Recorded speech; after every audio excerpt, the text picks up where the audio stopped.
goes out at CBS News after the Washington Post reported 8 women accused him of unwanted sexual advances. This after Variety reported that the New York Times has suspended White House correspondent Glenn Thrush after accusations by 4 women. BuzzFeed is reporting Michigan Congressman John Conyers secretly settled a wrongful termination complaint by a former staffer who says she was fired for refusing his sexual advances. The New York Post revealing pictures showing Senator Al Franken groping Arianna Huffington during a photo shoot. And AL.com following the latest on Alabama Senate candidate Roy Moore, who is vowing to, quote, never give up as he faces sexual misconduct allegations by at least 9 women. Peter Doocy is live in Washington. Peter, what's the latest word from Congressman John Conyers?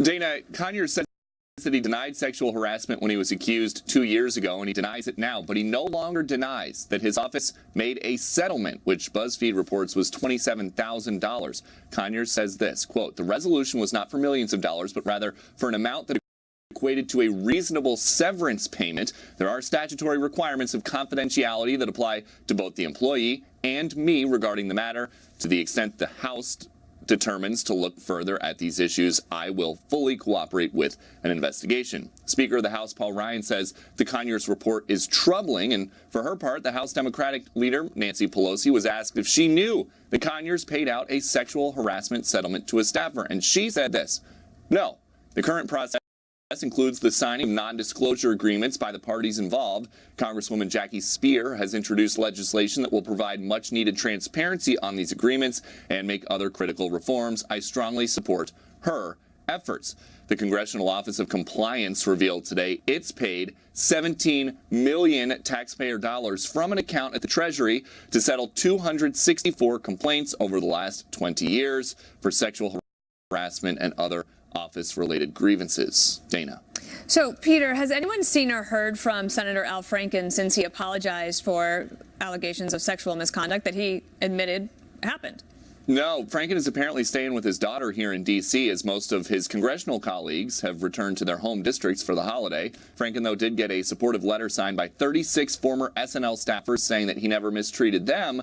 But again, Franken hasn't actually spoken on camera about the accusations of wrongdoing against him, and neither has Roy Moore. But that Alabama Senate hopeful issued another defiant statement denying all accusations against him. That's as the Democrat in the race down in Alabama, Doug Jones, is out with a new campaign ad spotlighting a statement by Ivanka Trump that she thinks there's a special place in hell for people who prey on children. Dana. All right, Peter Doocy, thank you so much. So work is underway right now to reform an archaic system of dealing with sexual misconduct allegations on Capitol Hill. Currently, somebody who files a complaint must do so within 180 days of the incident. That triggers a 30-day period that involves counseling for the accuser and legal advice. After that, the accuser must go through mediation with the employing officer. That typically also lasts 30 days. Now, if mediation fails, an accuser can then file a civil suit, but only after another 30-day cooling-off period, making the process frustratingly slow and all done in secret. My next guest is drafting a bill to change this process. Joining me now is Virginia Congresswoman Barbara Comstock. This is quite a development. I wouldn't call it necessarily a frenzy or a panic, but it certainly is a moment of reflection, at the very least, on Capitol Hill. You want to actually introduce legislation to change it. What do you want to do with your bill? Yeah. Well, we are working with Congresswoman Jackie Speier and my colleague Bradley Byrne, who is a former labor lawyer in a past life, and we had hearings in the House Administration Committee, where I serve on, where we are really trying to get more transparency in the process. We are not going to allow any funds to be used for members to pay for harassment. We're going to have mandatory training. In fact, the Speaker has already said that that is a mandate, so that is in place, but we need to upgrade those policies. They need to be uniform the way they are in the private sector. And then we also need to reform this process that you just outlined.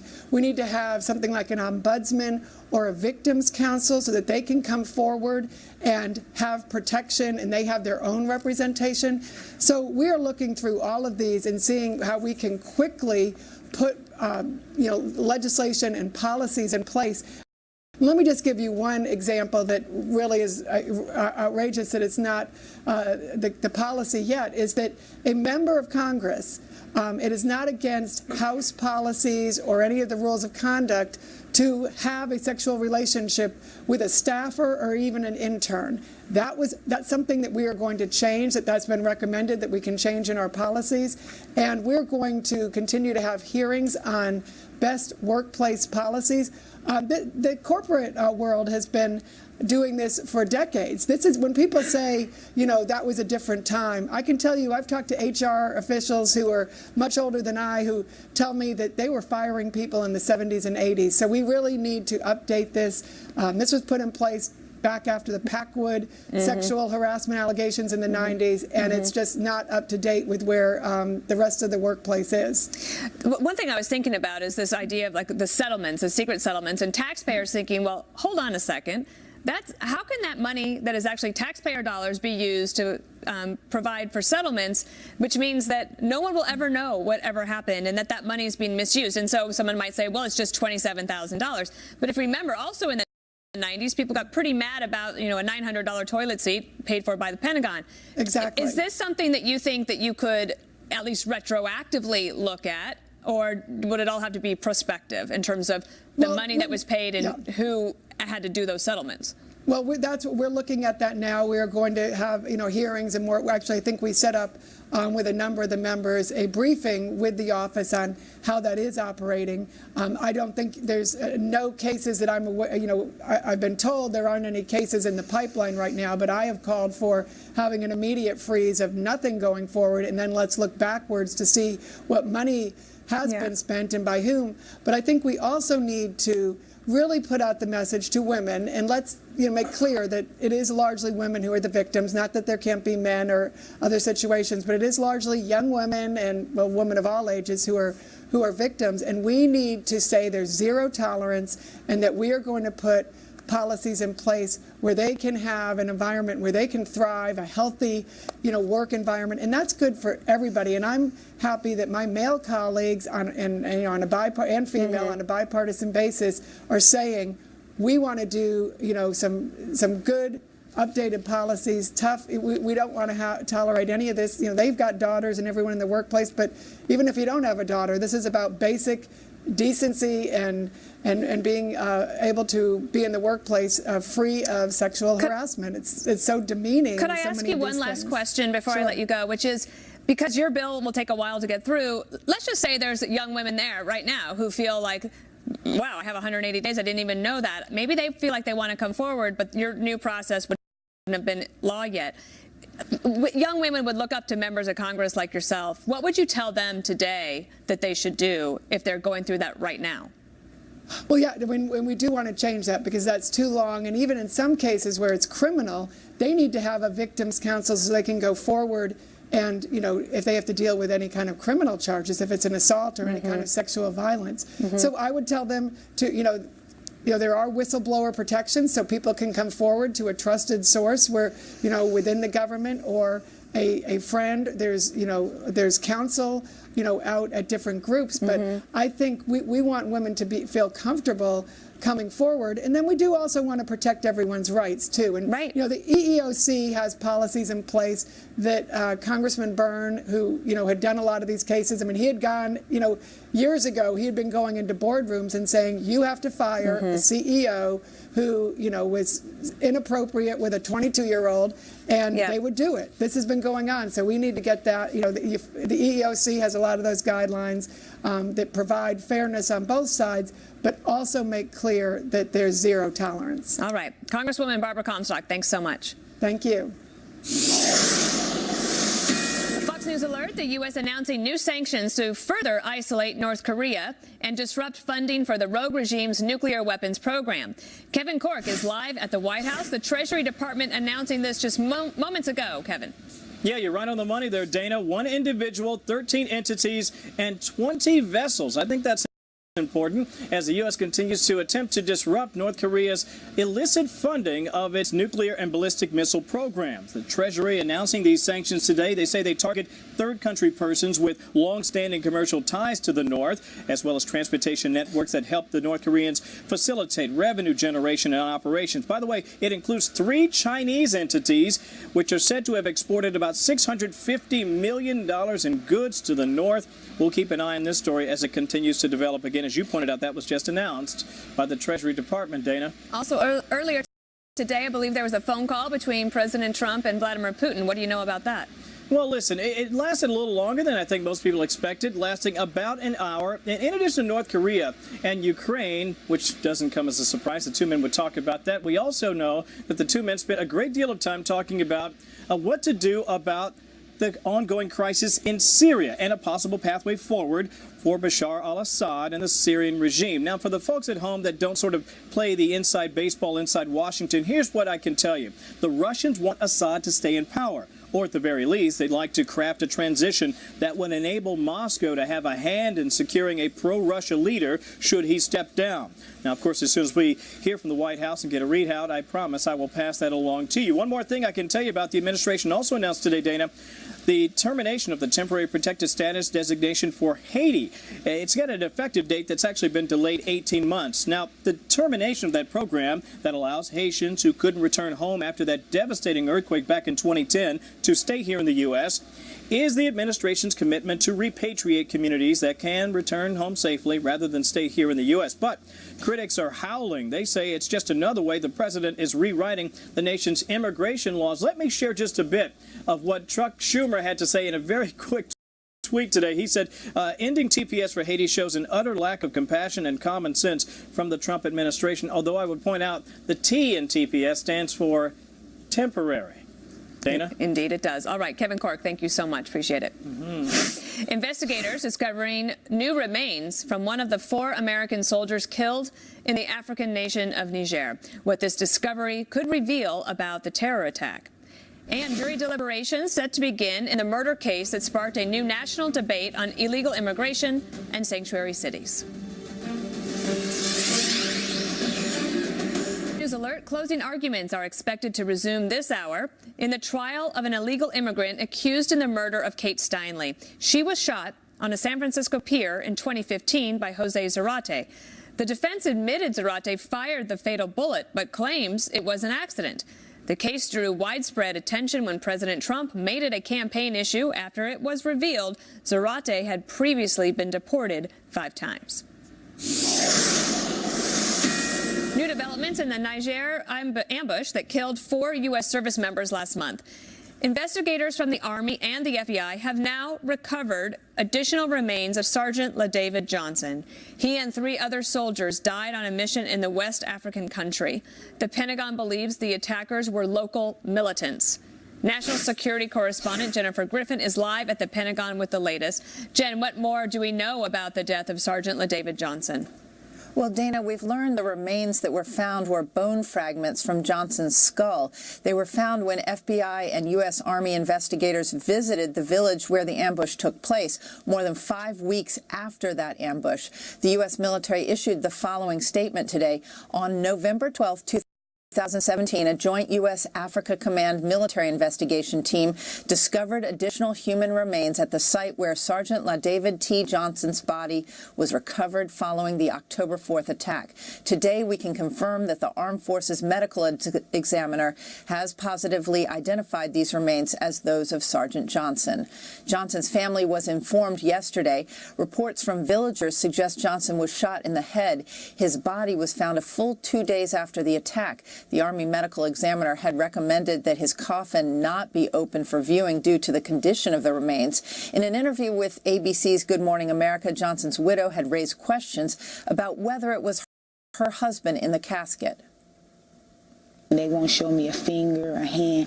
I know my husband's body from head to toe, and they won't let me see anything. I don't know what's in that box. It could be empty for all I know. But I need to see my husband. I haven't seen him since he came home. Sources tell me the initial military investigation has not yet found any sign Johnson was held captive or tortured. Dana. Jennifer, on another story, what can you tell us about the new Afghan strategy announced from the Pentagon yesterday? It sounds interesting to me. Well, after 16 years of war, the Pentagon and General John Nicholson, the top U.S. commander there, are trying to brand the Taliban insurgency, Dana, a narco-insurgency, to sell the strategy to war critics by linking it to the opioid epidemic in the U.S. and around the world. At least 200 million of this opium industry goes into the Taliban's bank accounts, and this really pays for the insurgency. American B-52 bombers dropped 6 500-pound bombs on these makeshift poppy processing labs in northern Helmand province. Even though most of the opium processing labs are based in Pakistan, Afghanistan is responsible for 85% of the world opium market, but only 4% of the heroin in the United States comes from Afghanistan. Dana? That's really interesting. All right, Jennifer Griffin, thank you so much. A thank you from Syria to Russian President Vladimir Putin. By your sacrifices and the sacrifices of the Syrian Arab Army and its allies, many Syrians were able to return to their homes and villages. What the meeting between Putin and Bashar al-Assad could mean for Americans. The Trump administration reversing another Obama-era policy. Federal regulators say they don't want to micromanage the internet. What could this mean for your bottom line?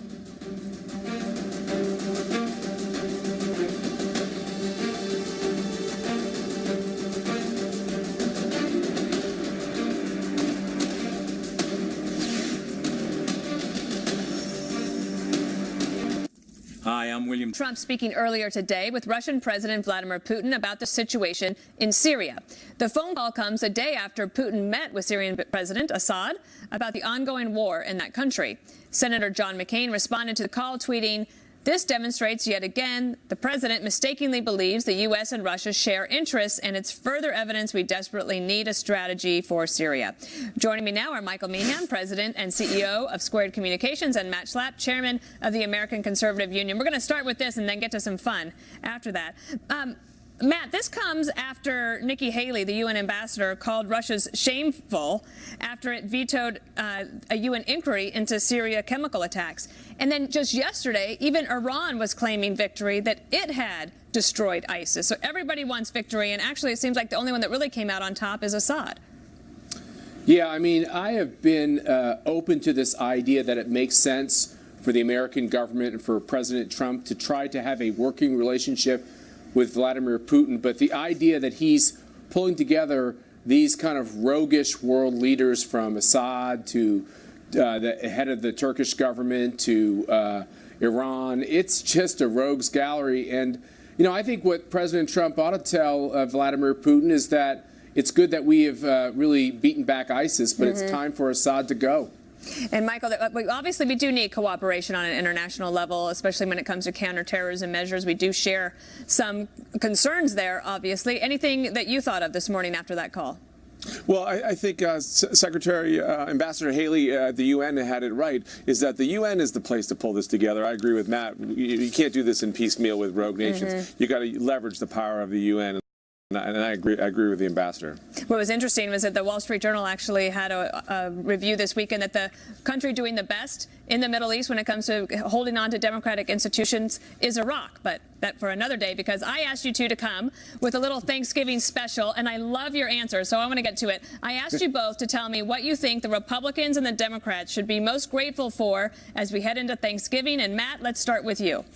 Yeah, of course, me, like all Republicans, we're thankful for the Electoral College. And the gift that keeps on giving is Hillary Clinton, who keeps on talking. Let's hope that keeps continuing. I love the fact that she's flirting with the idea of running for office again. I like that one. And, of course, the most important one, because it affects people's lives, is the idea that our economy is growing at a rapid clip of 3%. That's good for America, and also happens to be great for Donald Trump. Okay, so next we'll go over to you, Michael, for what do you think Democrats should be grateful for? Well, clearly the elections 2 weeks ago showed that people are mad. They're showing out in big numbers, electing first-time candidates from Seattle to Maine to Georgia, taking 2 governorships. It's a big election win, number one. Two is Donald Trump. A president at 38% has been very useful to helping the Democrats pick up the pieces from last year's election. And then the third is Alabama. If I sat on this set a year ago, you would have laughed at me if I said the Democratic Senate candidate is within 10 points of picking up a seat that Jeff Sessions has vacated. You would have laughed me off the set. I would have laughed you off the set. That would have been a strong laugh. All right, and then before I let you go, I can't let this go. Matt, what do you think Democrats should be grateful for? All right, this is dangerous, but I agree with Michael. Alabama, it's given them all kinds of good things. Attorney General Jeff Sessions, which led to a Bob Mueller investigation, and now potentially picking up a Senate seat. And I got to go to the old standbys. The liberal media, which is being thinned out with all these scandals, and also liberal judges who just continue to overturn Trump decisions and make the politics for conservatives stronger and stronger. And Michael, since we're being bipartisan here, Republicans should be grateful for what? Well, unified government with a strong economy and the fact that we haven't started a new war. Clearly, number one. Number two is that there are 3 Republicans in the U.S. Senate that will stop dumb and unpopular ideas. Rolling back Obamacare, passing tax cuts, tax breaks for corporations is also on the table. And then the last one is that the president has only pardoned 2 turkeys so far. That's the most useful thing. So 2 turkeys. I get it. I see what you did there. All right. Well, I wish you both a very happy Thanksgiving. The Daily Briefing appreciates you coming on. Thanks, Dana. All right, Michael Meehan and Matt Schlapp, thanks very much. CBS News and PBS both firing Charlie Rose after 8 women came forward accusing him of sexual misconduct. So what would happen to Democratic lawmakers like Senator Al Franken and Congressman John Conyers, who are facing the same accusations? Use this as a time, as a tipping point, if you will, to address the issue overall of inappropriate conduct in the workplace, the lack of respect, the diminishment of women, pushing women aside. Both CBS and PBS firing Charlie Rose just one day after 8 women came forward to the Washington Post to say he made sexual advances toward them in the workplace. Eric Shawn is following this for us. How did the networks come to this decision so quickly? Well, Dana, apparently it was the weight of the 8 women's allegations. And the Washington Post reporter who broke the story, she says her inbox is now flooded with more women who are coming forward. You know, at 75 years old, Charlie Rose is a television news icon. He was axed by CBS. His interview program ended at PBS, all in the wake of the allegations of more sexual harassment that the women charged fell on deaf ears when they complained. And you know, the stories are now familiar. Interns and young female staff members saying in his case, Rose routinely hit on them or reacted inappropriately by groping them, touching them, walking nude in front of them, and even engaging in physical and emotional abuse. In a statement, CBS President David Rhodes wrote in a staff memo, quote, "Despite Charlie's important journalistic contribution to our news division, there is absolutely nothing more important in this or any organization than ensuring a safe, professional workplace, a supportive environment where people feel they can do their best work. We need to be such a place. I've often heard that things used to be different, and no one may be able to correct the past, but what may have once been accepted should not ever have been acceptable." This morning, before he was fired, Rose's CBS News colleagues, Norah O'Donnell and Gayle King, said they were rocked and reeling from this and that they have a heavy heart for someone who has been so respected. This will be investigated. This has to end. This behavior is wrong, period. I am not okay. After reading that article in the Post, it was deeply disturbing, troubling, and painful for me to read. That said, I think we have to make this matter to women. Rose has been contrite and apologetic, saying over the decades in journalism he's been an advocate for women, and he is aware now of the pain caused by such conduct. In a statement, he said in part, quote, "It is essential that these women know I hear them and that I deeply apologize for my inappropriate behavior. I am greatly embarrassed. I have behaved insensitively at times, and I have accepted responsibility for that, though I do not believe that all these allegations are accurate," he said. "I always felt that I was pursuing shared feelings, even though I now realize I was mistaken." Rose was seen walking on a Manhattan street, and when asked about the wrongdoings, he replied, "It's not wrongdoings." His show on PBS, by the way, started back in 1991 and has run for 26 years. Dana? All right. Thank you so much. Appreciate it. A brand new ad for Democrat Doug Jones in his Alabama Senate race against Roy Moore, and it features quotes from people like Ivanka Trump and Jeff Sessions, criticizing Moore over the sexual misconduct allegations against him. Jonathan Seri is live in Birmingham, Alabama. Jonathan. Hi, Dana. Well, as a Democrat running in a solidly red state, Doug Jones is trying to reach out to moderate Republican voters, and those are apparently the very people that this ad is trying to target. It features quotes from prominent Republicans suggesting that they believe the accusers of Roy Moore. Watch. Conservative voices, putting children and women over party, doing what's right. The ad ends with a quote from Ivanka Trump saying there's a special place in hell for people who prey on children. But the Moore campaign is fighting back, gathering statements from witnesses to refute the allegations of some of his accusers including Beverly Nelson, seen here with attorney Gloria Allred. Nelson claims when she was 16, Moore offered her a ride home from the restaurant where she worked and then allegedly assaulted her in his car. The Moore campaign issued a press release quoting Renee Chavera, a former customer at the restaurant, saying, "When I heard Beverly Nelson's story, the first thing that stuck out to me was that I don't remember Roy Moore ever coming into the restaurant. I also don't remember her working there." The campaign also quotes former employees at the Gadsden Mall to debunk a report in the New Yorker suggesting Moore had been banned from the shopping center because of unwanted contact with teenage girls. Former mall manager Barnes Boyle says, "We did have written reports and things. To my knowledge, he was not banned from the mall." And today, Roy Moore picked up a key endorsement, this coming from the Asian American GOP Coalition, the organization issuing a statement saying, quote, "His victory of this election is crucial to secure the president's America First agenda." Dana? All right, Jonathan Seri, thank you for that. Now to the Democratic lawmakers facing sexual harassment allegations, Senator Al Franken and Congressman John Conyers, on what should happen to them. House Minority Leader Nancy Pelosi weighing in on Conyers, saying, quote, "As I have said before, any credible allegation of sexual harassment must be investigated by the Ethics Committee."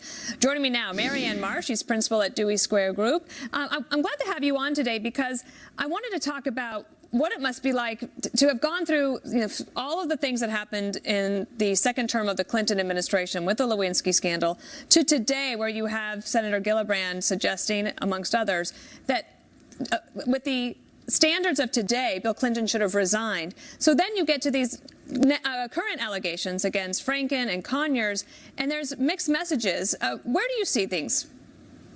Well, I mean, it's a watershed moment, obviously, Dana, and what happened 20 and 25 years ago has changed from 25 minutes ago. I mean, look at what's happened with Charlie Rose. That story hasn't even been out 24 hours, and he's been fired by CBS and PBS. As it should be. There are no sacred cows anymore when it comes to sexual abuse, and that's how it should be as well. I think what is troubling at this point, however, is to listen to Barbara Comstock, who's working with Jackie Spears on a piece of legislation, as they should be, to address this matter. But who knows how long that's going to take. Right. In the private sector, you get fired, period, end of sentence. And that should happen. In Congress and in politics, all we have is political pressure and elections. So I think the bare minimum that Congress needs to do today is to release the names of any current member of Congress or the Senate who's party to one of these settlements. You're a public servant. You represent the public. You are accountable to the public, and public funds were used.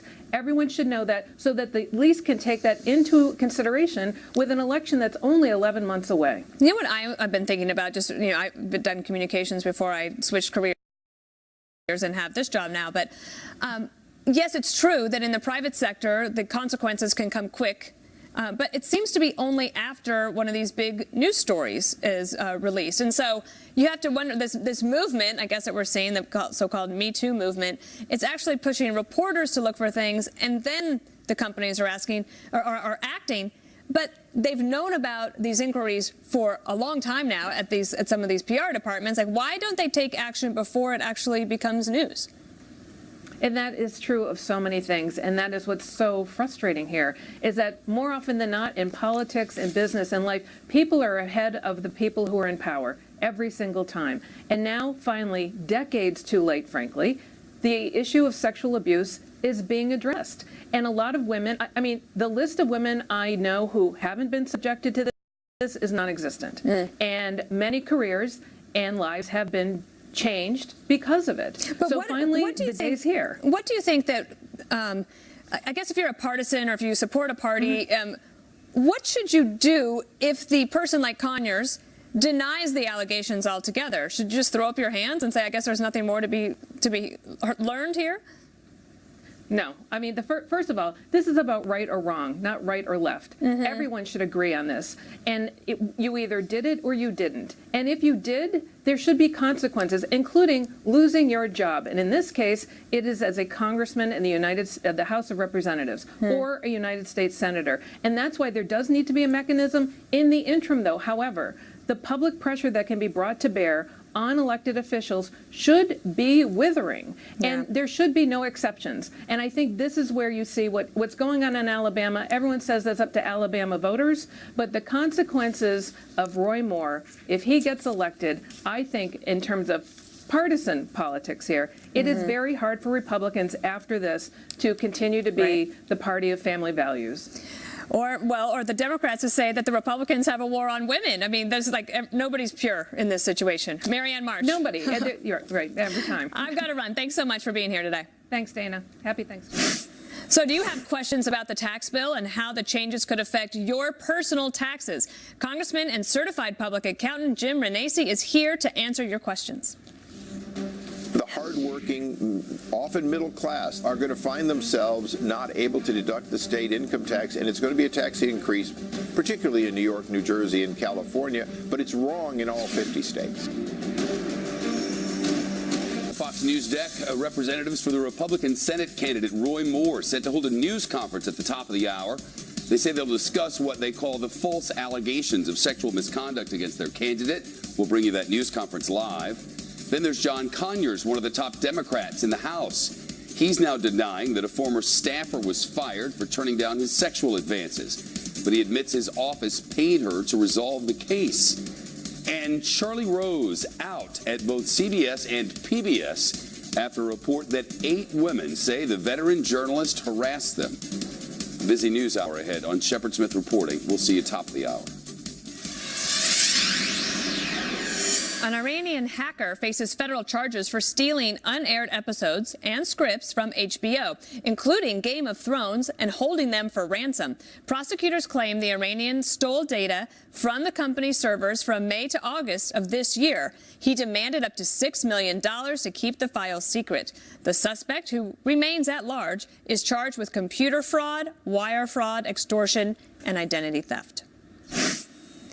So the U.S. Senate today releasing the full 515-page text of its tax bill, allowing a possible floor vote by the end of the month when lawmakers return from the holiday break.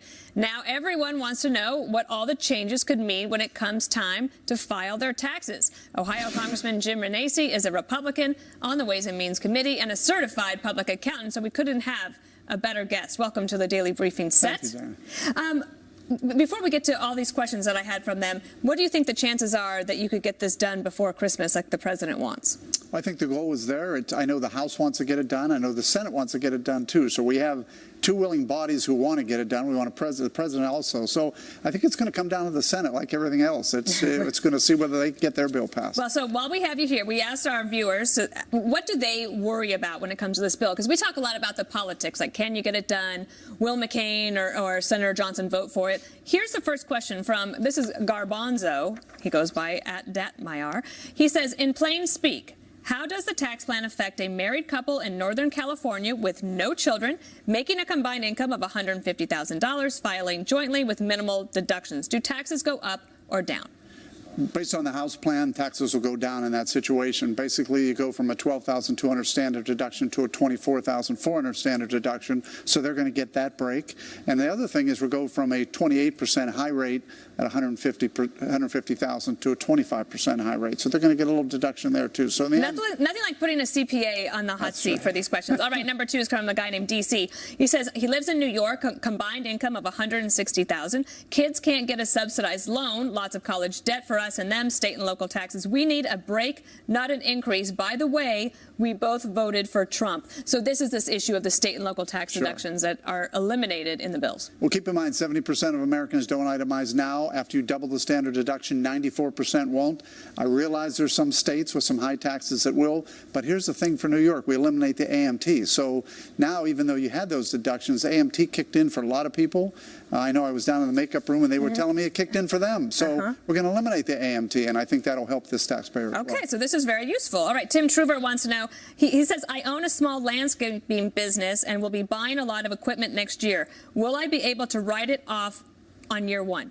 The goal is to, especially on the house side, and hopefully we get to conferences, you can write off all your equipment as you're buying it. So yes, he would be able to expense all those things. All right, the last one, I think. Well, maybe we'll get to two more. Why isn't this is from Luann. Why isn't anyone talking about the personal exemptions elimination? Aren't we just trading that for raising the standard deductions? Well, there's some people say that, but the truth of it is when you double the standard deduction and eliminate the AMT, I think that makes a big difference, even though you lose the personal exemption. So every taxpayer is going to be different. You almost have to look at your individual situation. It's like a speed round of accounting.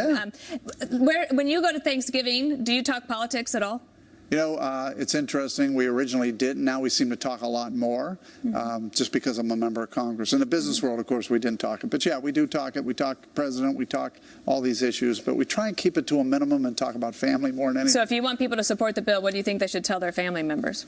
Well, I think in the end, people are going to get a lower tax break. They're going to have more money in their pockets to spend on what they want. And we're also going to be able to drive this economy. That's what we need. We've had 8 years of 1.5% growth. We need to grow this economy. Well, I appreciate you being here. I think that was super useful. We'll have you back as people have more questions. I appreciate it. Thank All right. Thanks for joining us, everybody.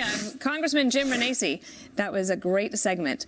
Moving on. Was it an accident or an attack? We could soon learn new details on the death of a Border Patrol agent. He would be the type of guy give us the shirt off his back and wouldn't ask for anything in response. Unfortunately, it was him. He was such a good guy, man. It was unfortunate.